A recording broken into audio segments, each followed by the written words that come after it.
नमस्कार, मैं रवीश कुमार। दोस्तों, अपनी कुर्सी को कसकर पकड़ लीजिए क्योंकि इस खबर के बाद पीएम मोदी की कुर्सी फिसलने वाली है। दोस्तों, क्या मोदी 25 जुलाई के बाद आड़े हाथों लिए जाएंगे? क्या मोदी की कुर्सी फिसलने वाली है? जी हां दोस्तों, आपने बिल्कुल सही सुना। मोदी की जान हलक में अटकी है क्योंकि संसद भवन में उनके चारों तरफ 788 सांसद उनके ऊपर हमला करेंगे। इस बार सिर्फ फेंकने से नहीं या फिर अमित शाह को आगे खड़े कर खुद विदेश दौरे पर भाग लो, ऐसा कोई भी हथकंडा काम नहीं आएगा। इसलिए दोस्तों, आज आपको इस खबर को पूरा जरूर देखना चाहिए और देखें भी, और हमारे चैनल को भी जरूर सब्सक्राइब करें।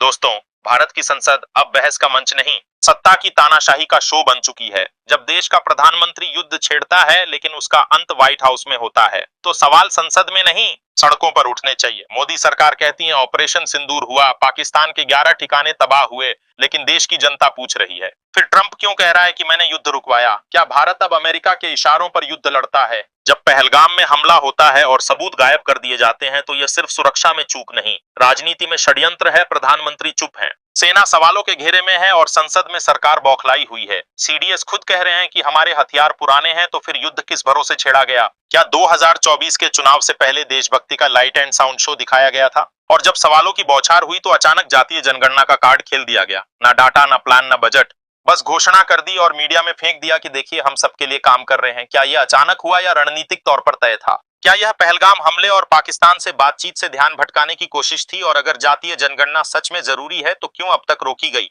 क्या इसके जरिए सरकार ओबीसी वोट बैंक को लुभाना चाहती है? क्योंकि अगर ऐसा नहीं है तो संसद में डिबेट कीजिए, ओबीसी आयोग से राय लीजिए। लेकिन यहाँ तो सिर्फ एक मंत्री का बयान है, करवा लेंगे, जैसे बच्चों की बर्थडे पार्टी की तैयारी हो। जनगणना कोई मजाक है क्या? अब आते हैं वन नेशन वन इलेक्शन पर। यह विचार सुनने में अच्छा लगता है, खर्च कम होगा, प्रशासन बेहतर चलेगा, चुनावी माहौल में स्थिरता आएगी, लेकिन इसे लागू करना इतना आसान नहीं। देश में अलग अलग विधानसभा चुनावों के समय संवैधानिक प्रावधान और क्षेत्रीय स्वायत्तता का क्या होगा? क्या केंद्र सरकार हर राज्य की असेंबली को भंग कर सकती है? क्या यह संघीय ढांचे की हत्या नहीं होगी? अभी कुछ दिन पहले ही 4 पूर्व सीजेआई ने कहा वन नेशन वन इलेक्शन संभव तो है, लेकिन उसमें संवैधानिक जटिलताएं हैं। लेकिन सरकार ने संसद में इस विषय पर चर्चा करवाई क्या नहीं, सिर्फ प्रेस कॉन्फ्रेंस। असली सवाल यह है कि क्या सरकार को सच में लोकतंत्र में विश्वास है या बस उसका इवेंट मैनेजमेंट ही पसंद है? अब आइए एक और बड़े मुद्दे पर, जजों के घरों पर छापे और नोटों की बोरियां। दिल्ली हाई कोर्ट के एक पूर्व जज के घर से बोरियों में कैश मिला। तस्वीरें लीक हुई, लेकिन उसके बाद ना कोई गिरफ्तारी, ना चार्जशीट, ना प्रेस कॉन्फ्रेंस।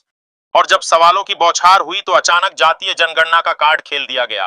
ना डाटा, ना प्लान, ना बजट, बस कैमरे के सामने चालाकी से भरा ऐलान। क्या ऑपरेशन सिंदूर से ध्यान भटकाने के लिए जाति की आग लगाई जा रही है? क्या पहलगाम की लाशों को दबाने के लिए जनगणना की स्याही छपवाई गई? और जब इन सब पर संसद में बहस होगी तो मोदी सरकार क्या फिर वही करेगी? सवाल से भागेगी, राष्ट्रगान बजाएगी। संसद का मानसून सत्र शुरू हो चुका है, लेकिन मानसून की बारिश से ज्यादा यहाँ बह रही है झूठ, चालबाजी और सत्ता की बेशर्मी। एक तरफ सरकार दावा कर रही है कि उसने ऑपरेशन सिंदूर के जरिए पाकिस्तान के 11 एयरबेस तबाह कर दिए, तो दूसरी तरफ अंतर्राष्ट्रीय मीडिया और खुद अमेरिकी राष्ट्रपति डोनाल्ड ट्रंप ये दावा कर रहे हैं कि उन्होंने युद्ध रुकवाया। सवाल यह है कि अगर भारत ने हमला किया तो युद्ध रोकने वाला ट्रंप कौन होता है? क्या भारत की संप्रभुता अब व्हाइट हाउस के दरवाजे पर गिरवी रख दी गई है? संसद में इस पर कोई खुली बहस नहीं हुई। ना प्रधानमंत्री ने कोई बयान दिया, ना रक्षा मंत्री ने स्पष्टीकरण दिया। सिर्फ न्यूज चैनलों के डिबेट में एंकर चीखते रहे और सत्ता पक्ष के प्रवक्ता राष्ट्रवाद की चादर में सच्चाई को लपेटते रहे। युद्ध हुआ लेकिन उसके वीडियो नहीं, हमले हुए लेकिन कोई सैटेलाइट इमेज नहीं,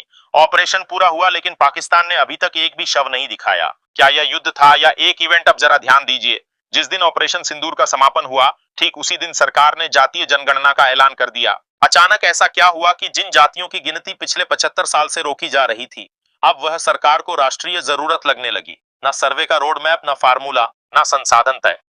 देखिए, अभी कांग्रेस और बीजेपी के बीच काफी सारी बबलें हो रही है और इस बीच जब से स्मृति ईरानी ने अपनी बीजेपी की पद को इस्तीफा दिया है, तब से काफी चर्चा और काफी सारी बातें और भी तेजी से वायरल हो रही है। और इस बीच कंगना रनौत और स्मृति ईरानी के बीच काफी विवादित चल रहा है कांग्रेस को लेकर, क्योंकि यहां पर स्मृति ईरानी ने कंगना रनौत को ऐसा बातें बोल दिया है। विवाद कितनी बड़ी बढ़ गया है जो पूरे लोकतंत्र, कानून, राजनीति को पूरी तरह से चौंका कर रख दिया है। तो वीडियो में आगे बढ़ने से पहले आप सभी से छोटा सी विनती है, अगर आपको मेरा खबर अच्छा लगता है तो चैनल को सब्सक्राइब जरूर करें और कमेंट बॉक्स में यह भी बताएं कि आप इस वीडियो को देश दुनिया के किस कोने से देख रहे हैं और वीडियो को शेयर भी जरूर करें। देखिए, अभी जब से बीजेपी में स्मृति ईरानी ने इस पर दी है, तब से कंगना रनौत की अपनी कानून और भी तेजी से आगे बढ़ रहे हैं और इस बीच स्मृति ईरानी ने कहा है कि अगर यह बीजेपी के पद पर रहेगी तो बीजेपी को बदनामी के सिवा और कुछ नहीं मिलने वाली है, क्योंकि अक्सर जनता बीजेपी से अब नफरत करने लगे हैं। इसके पीछे की क्या वजह है, क्यों जनता नफरत करती है? दोस्तों, आप बीजेपी से नफरत क्यों करते हैं? कमेंट में हमें जरूर बताएं, इसका रीजन भी बताएं। साथ में आपको बता दें कि स्मृति ईरानी ने कहा है कि कंगना रनौत भाजपा संसद में आकर सबसे बड़ी गलती कर दी है। वह अपने बॉलीवुड की दुनिया में ही काफी सही थी, लेकिन यह बीजेपी की दुनिया में आकर बिल्कुल भी अच्छा नहीं किया। क्या दोस्तों वाकई में कंगना रनौत को बीजेपी की दुनिया भाजपा पद को छोड़ना चाहिए, उसे वापस बॉलीवुड की दुनिया में जाना चाहिए? कमेंट में अपना राय हमें जरूर बताएं। और इस बीच काफी सारी विवाद है, दोनों के बीच बहस हुआ और यहां पर स्मृति ईरानी ने अपनी बीजेपी पद को इस्तीफा इसीलिए दिया क्योंकि उसे कंगना रनौत को बॉलीवुड की दुनिया में वापस भेजना था। अगर वह बॉलीवुड की दुनिया वापस नहीं जाएगी तो हम ऐसे बीजेपी की संसद को, हम इस बीजेपी में काम नहीं करेंगे जब तक कंगना रनौत रहेगी। जब से कंगना रनौत आई है तब से स्मृति ईरानी की मां काफी उतावला हो रहा है, क्योंकि कन्या नोट है जो पूरी तरह से राजनीतिक छल कपट के पीछे आगे है और वह हर चीज में स्मृति ईरानी को बदनाम करने के सिवा और कुछ उसे नहीं मिलता है कि मैं जनता के लिए बदनामी हूं, क्योंकि वह एक काफी जनता की मददगार महिला थी। जब से स्मृति ईरानी के बीच कंगना रात में अपनी भाजपा पद पर शामिल हुई थी तब से दोनों के बीच काफी बातें हो रही है और एक दूसरे को बिल्कुल भी पसंद नहीं है। वह चाहते हैं यह जाए या मैं है जाऊं। इसीलिए मकसद था स्मृति ईरानी को कि हम भाजपा को छोड़ दें हमेशा हमेशा के लिए, क्योंकि भाजपा के बीच में ऐसी औरत की बिल्कुल भी जरूरत नहीं है जो लोकतंत्र को बदनाम करें और जनता की नजर में वह एक तरह से सही नहीं है। और इस बीच स्मृति ईरानी ने एक शब्द कहा है, अगर मुझे कांग्रेस ने आने का मौका मिले तो मैं जरूर आऊंगी और मैं यह साबित करके दिखाऊंगी कि मैं क्या कर सकती हूं। और इस बीच राहुल गांधी ने इस पर अभी तक कोई भी बयान नहीं दिया है, नए कुछ कहा है, क्योंकि अभी आने वाली इलेक्शन को लेकर काफी सारे सवाल उठ रहे हैं। क्योंकि इस बार की इलेक्शन में जनता ने चुनाव आयोग से अपील किया है कि इस बार ईवीएम मशीन से हम वोट देना पसंद नहीं करेंगे, क्योंकि इस बार बैलेट पेपर पर वोट देना पसंद करेंगे। बीजेपी की अंदरूनी कला का सबसे बड़ा फायदा उठा रहा है इंडिया गठबंधन। राहुल गांधी ने 2024 के चुनाव में बीजेपी को कड़ी टक्कर दी। अखिलेश यादव ने यूपी में बीजेपी की सीटें आधी कर दी। ममता बनर्जी और के स्टालिन ने अपने राज्यों में बीजेपी को कोई मौका नहीं दिया और अब मोहन भागवत के बयान ने विपक्ष को नया हथियार दे। वह कह रहे हैं अगर मोदी जी रिटायर नहीं होंगे तो बीजेपी कमजोर होगी।